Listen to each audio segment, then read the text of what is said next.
Hello मेरे प्यारे दोस्तों, आप सभी को मेरे YouTube चैनल कहानी का खजाना में स्वागत करती हूँ। आई होप आप सभी लोग खुश होंगे, स्वस्थ होंगे।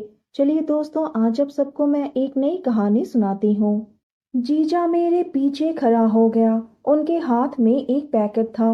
मैं समझ गई कि आज इनका इरादा क्या है और मैं एकदम से सिहर उठी। मेरा नाम पूजा है। हमारी फैमिली जो है वो एक जॉइंट फैमिली है। मेरी एक बड़ी दीदी है जिनकी शादी हो चुकी है। हमारे घर के जितने भी मर्द हैं, जैसे पापा, मेरे दोनों चाचा, सभी सुबह होते ही अपने काम के लिए निकल जाते हैं। माँ और दोनों चाची वो अपने पतियों के ऑफिस जाने के बाद आस पड़ोस के घरों में जाकर गप्पे मारती रहती थी।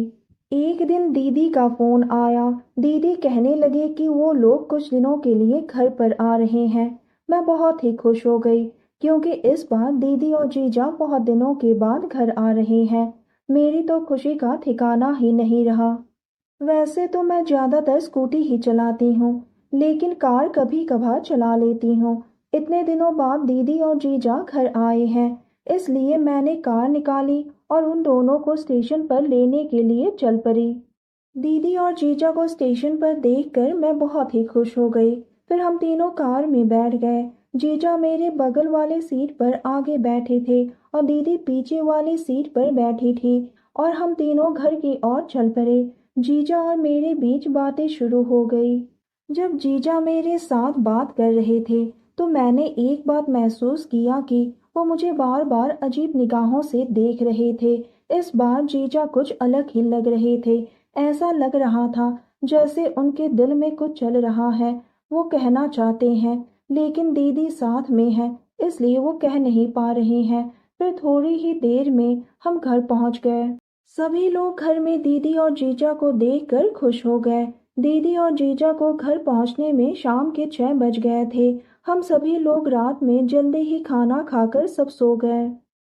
अगली सुबह हम सब ने नाश्ता किया और दीदी को शॉपिंग करने के लिए जाना था, तो मम्मी और दोनों चाची दीदी के साथ शॉपिंग करने के लिए चली गई।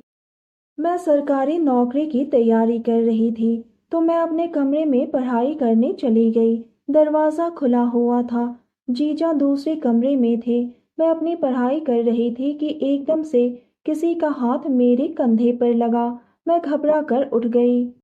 दोस्तों, थोड़ा सा समय निकालकर इस कहानी को अंत तक जरूर सुने। दोस्तों, आप लोग चैनल को सब्सक्राइब करना भूल जाते हैं। दोस्तों, आप सबसे रिक्वेस्ट है कि चैनल को एक सब्सक्राइब करें और वीडियो को एक लाइक करें। दोस्तों, आप लोगों की एक लाइक और सब्सक्राइब से बहुत ही मोटिवेशन मिलती है कि हम ऐसे ही कहानियाँ आप सबके समक्ष प्रस्तुत कर पाएं। दोस्तों, हम बहुत ही मेहनत से कहानी लिखते हैं। आशा करती हूँ कि यह कहानी आप सबको पसंद आएगी। चलिए अब कहानी में आगे बढ़ते हैं और आपको यह कहानी सुनाते हैं। मैंने देखा जीजा एकदम मेरे स्टडी टेबल के करीब खड़े थे। वो चुपके से मेरे कमरे में आ गया और मुझे पता ही नहीं चला। मैंने पूछा, क्या हुआ जीजा, आपको कुछ काम था क्या? वो कहने लगे, देखो ना, क्या सोचकर मैं अपने ससुराल आया था कि यहाँ पर आकर खूब मौज मस्ती करेंगे, लेकिन तुम्हारी दीदी है कि वो अपने माँ और दोनों चाची के साथ शॉपिंग करने चली गई और मैं यहाँ कमरे में अकेले बोर हो रहा था। इसलिए सोचा कि अपनी साली से जाकर बात कर लूं ताकि थोड़ा मन बहल जाए। जीजा बस मुझे ही देख रहे थे। मैं उनके मकसद को अच्छी तरह से जान गई थी कि वो किस लिए मेरे कमरे में आए हैं। वो मेरे दिल में दबी हुई बात को मेरे मुंह से निकालना चाहते हैं। मुझे उनके हाव भाव देखकर ही पता चल गया था। फिर हम दोनों बातें करने लगे। धीरे धीरे हमारी बात शादी तक पहुंच गई। जीजा ने पूछा, तुम्हारा तो जरूर कोई बॉयफ्रेंड होगा। मैंने कहा, जीजा आप इतने यकीन के साथ कैसे कह सकते हो? जीजा बोले, तुम जैसी खूबसूरत लड़की को भला कोई लड़का वो ना करे, मैं मान ही नहीं सकता हूँ। मैंने पूछा, जीजा वो ना करे इसका मतलब क्या है? जीजा बोले, तुम इतने खूबसूरत हो, कोई लड़का तुमसे प्यार ना करे, ये तो हो ही नहीं सकता है। जीजा के मुंह से प्यार शब्द सुनकर मुझे हंसी आ गई। मैंने कहा, आप भी ना, कैसी बातें कर रहे हो, पहले मुझे अपने पैरों पर खड़ा होना है। जीजा कहने लगा, चलो पूजा, एक काम करते हैं, बातें बहुत हो गई, अब हम दोनों मिलकर मस्ती करते हैं। मैंने कहा मस्ती का मतलब? जीजा ने कहा चलो लैपटॉप में कोई अच्छी सी मूवी देख लेते हैं। वैसे भी तुम्हारी दीदी को आने में 2-3 घंटे तो लग ही जाएंगे। मैंने कहा जीजा आपको जो भी देखना है आप देख सकते हो, लेकिन मुझे नहीं देखना है। मुझे किचन में जाकर सबके लिए खाना भी बनाना है। जीजा ने कहा तो ठीक है चलो पूजा हम दोनों मिलकर ही खाना बनाते हैं।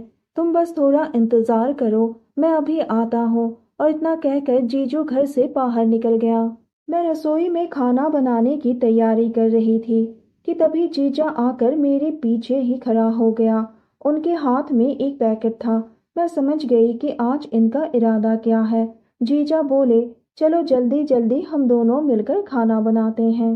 जीजा ने खाना बनाते हुए कहा पूजा पता नहीं कहना चाहिए कि नहीं, लेकिन कहे बिना रह भी नहीं सकता हूँ। मैंने पूछा क्या बात है जीजा? तो जीजा ने कहा पूजा मैं तुम्हें बहुत पसंद करता हूँ। मैंने कहा मुझे भी आप बहुत अच्छे लगते हो। जीजा बोले क्या हम दोनों एक दूसरे के साथ समय बिता सकते हैं? मैंने कहा जीजा ये गलत होगा। इससे आपकी और दीदी की गृहस्थी बर्बाद हो जाएगी, जो मैं बिल्कुल भी नहीं चाहती हूँ। जीजा बोले लेकिन पूजा इस दिल का क्या करे? इस दिल को कैसे समझाऊं जो सिर्फ तुम्हें ही चाहता है? इतना कहते ही जीजा ने मुझे अपने गले से लगा लिया और मेरे गालों को चूम लिया। मैं एकदम से सिहर उठी। मैंने जीजा को समझाते हुए कहा जीजा हमारी एक गलत कदम दोनों परिवारों को तहस नहस कर देगी। उसके बाद ना आप खुश रह पाएंगे और ना मैं। तो इसलिए बेहतर होगा कि हम दोनों अपने दिल की बात को दिल में ही दबा कर रख दे, जिससे सबकी भला हो। तभी अचानक से डोर बेल बजा। मैंने कहा जीजा लगता है दीदी और मम्मी चाची आ गई हैं। हम दोनों तुरंत ही अलग हो गए। मैंने अपने कपड़े ठीक किया और जाकर दरवाज़ा खोला। मैंने सबको खाना दिया। खाना खाकर सभी लोग बहुत ही खुश हो गए और कहने लगे पूजा तुमने तो बहुत ही टेस्टी पनीर की सब्जी बनाई है। मैंने कहा वो मैंने नहीं, जीजा ने बनाई है। जीजा पास वाले दुकान से पनीर का पैकेट लेकर आए। घर में सभी लोग जीजा की तारीफ करने लगे। जीजा भी बहुत खुश हो गए। एक हफ्ते तक जीजा हमारे घर पर ही थे। हम दोनों ने एक हफ्ते तक बहुत ही खूबसूरत सा पल बिताया। अपने घर वापस जाते वक्त जीजा मेरे कमरे में आए और कहने लगे पूजा तुमने मुझे गलत करने से रोका, तुम्हारा बहुत बहुत शुक्रिया। इतना सुनते ही मेरी आंखों में आंसू आ गए। तो दोस्तों यह कहानी सुनने के बाद आप सबकी क्या राय है हमें कमेंट करके ज़रूर बताइए और साथ ही इस वीडियो को एक लाइक करें, चैनल को एक सब्सक्राइब करें और नोटिफिकेशन बेल को भी ज़रूर दबाएं ताकि अगली अपडेट सबसे पहले आपको मिले। दोस्तों आपकी एक लाइक और सब्सक्राइब से बहुत ही मोटिवेशन मिलती है कि हम ऐसे ही कहानियाँ आप सबके समक्ष प्रस्तुत कर पाएँ। आप सबने अपना कीमती समय निकाल कर इस वीडियो को सुना, इसके लिए आप सभी को धन्यवाद करती हूँ। धन्यवाद दोस्तों।